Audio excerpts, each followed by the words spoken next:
आता बघूया स्थानिक स्वराज्य संस्थांच्या निवडणुकांच्या समीकरणासंदर्भातल्या टॉप 9 बातम्या।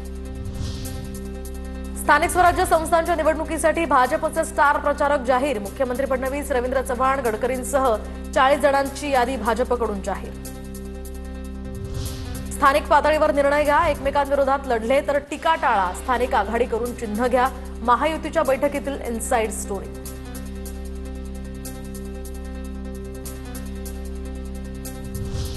नागपूर जिल्ह्यामध्ये अखेर महायुती एकत्र, महायुती म्हणून एकत्र निवडणुकीला सामोरं जाण्याचा बैठकीत निर्णय। मात्र अनेक तालुक्यातील कार्यकर्त्यांची स्वतंत्र लढण्याची मागणी। कणकवलीमध्ये शहर विकास आघाडीत निवडून आणण्याचा, निवडणूक लढण्याचा स्थानिक नेत्यांचा प्रस्ताव। मात्र शिंदे सेनेसोबत जाण्यावर ठाकरेंची नाराजी, सूत्रांची माहिती। सत्ताधाऱ्यांशी युती करणार नाही हे आधीच जाहीर केलंय। कणकवलीमध्ये झालेल्या भ्रष्टाचाराविरोधात स्थानिक एकत्र आलेत। शहर विकास आघाडीवर वैभव नाईकांची प्रतिक्रिया। आमची सत्तेची लढाई नाही, भाजप विरोधात विचारांची लढाई, हर्षवर्धन सपकाळ यांचं वक्तव्य। मनसेकडून अद्याप कोणताही प्रस्ताव नाही, तर काही ठिकाणी स्वबळावर लढण्याचा निर्णय होईल। मनसेसोबतच्या युतीसंदर्भात हर्षवर्धन सपकाळांची प्रतिक्रिया। महाविकास आघाडी म्हणून आगामी निवडणुकीला सामोरं जा, काँग्रेसच्या पार्लमेंटरी बोर्डाच्या बैठकीत नेत्यांचा सूर, सूत्रांची माहिती। तर वंचित सोबत युती करण्यासंदर्भात स्थानिक पातळीवर चर्चा सुरू। कोल्हापूर नगरपालिका नगरपंचायत निवडणुकीसाठी राजू शेट्टींसोबत काँग्रेसची युती। तर या युतीनंतर काँग्रेसला कोल्हापूर, सातारा, नांदेड, जालना आणि छत्रपती संभाजीनगरसाठी वंचितचा प्रस्ताव। एक ब्रेकिंग न्यूज समोर येते। एमसीएच्या उपाध्यक्षपदी जितेंद्र आव्हाड विजयी झालेत। नवीन शेट्टी यांच्या विरोधात आव्हाडांनी विजय मिळवलाय।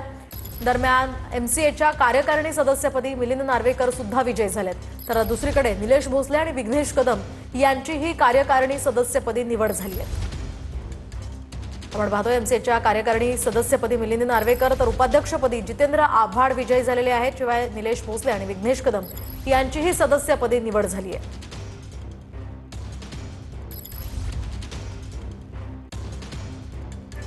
तर आपण पाहतोय सध्याची ही दृश्य आहेत। एमसीएच्या उपाध्यक्षपदी जितेंद्र आव्हाड विजयी झाले।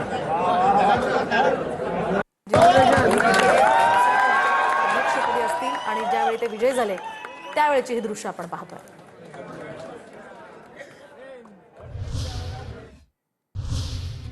आता बघूयात निवडणुकांच्या रणधुमाळी संदर्भातल्या टॉप 9 बातम्या।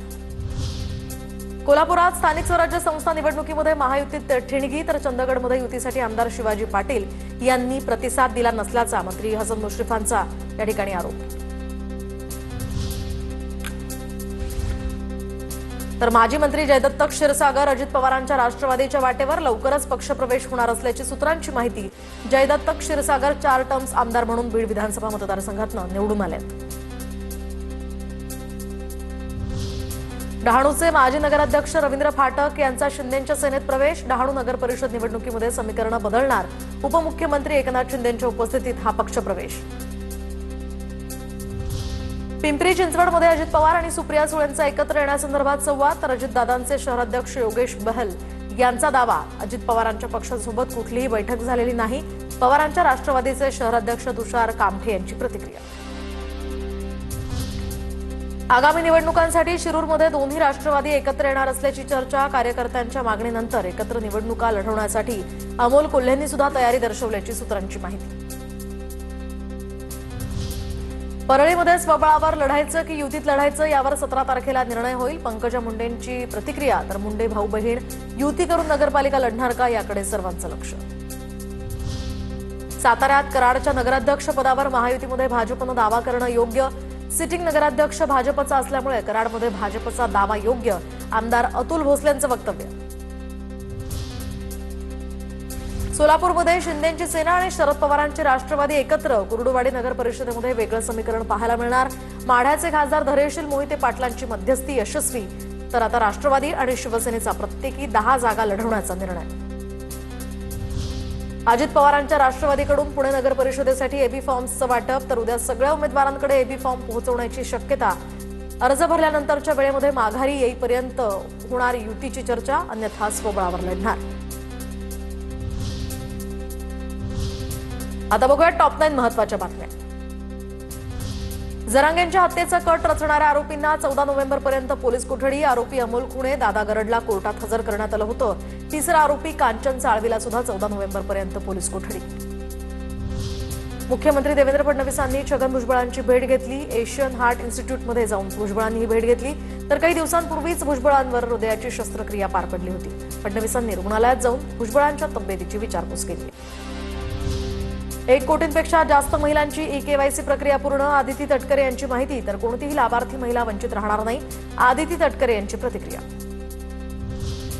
नरभक्षक बिबट्या दिसला तर ऑन द स्पॉट शूट करा. आंदोलकांवर सुद्धा कारवाई करणार नाही.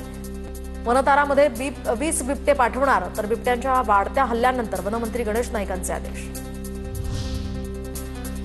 वनमंत्री नाईकांकडून शिरूरमध्ये बिबट्याच्या हल्ल्यात मृत्यू झालेल्या चिमुकल्याच्या कुटुंबियांची भेट. तर मी या खात्याचा मंत्री बदनाम होण्यासाठी झालोय का, असं वाटायला लागलंय, नाईकांचं वक्तव्य. पुण्यातील पुरंदर विमानतळासंदर्भात राज्य शासनाला जिल्हा प्रशासनानं पाठवला अहवाल. महिन्याअखेरीस आता राज्य शासनाकडून जमिनींचा आणि बाधित गावांमधील घरांचा मोबदला ठरवला जाणार. H&D बोर्डिंग बाहेर लावलेले बोर्ड्स हे गोखले बिल्डरनं हटवले. तर जागेचा व्यवहार मागे घेतल्यानंतर बोर्ड काढण्यात आले. गोखले बिल्डरच्या कर्मचाऱ्यांनी बोर्डिंग बाहेरील बोर्ड्स काढले. राज्य शासनानं स्थापन केलेली त्रिभाषा धोरण समिती उद्या पुणे जिल्ह्याच्या दौऱ्यावर. दौऱ्यामध्ये शिक्षण तज्ज्ञ, विचारवंत शिक्षकांचा समावेश असणार. नरेंद्र जाधवांच्या अध्यक्षतेखाली समितीची स्थापना. नाशिक, अहिल्यानगर, सांगली, सोलापूरसह विदर्भ आणि मराठवाड्यामध्ये 5 दिवस थंडीचा कडाका जाणवणार. गुलाबी थंडीचा आनंद घेण्यासाठी नागपूरकरांचा मॉर्निंग वॉक.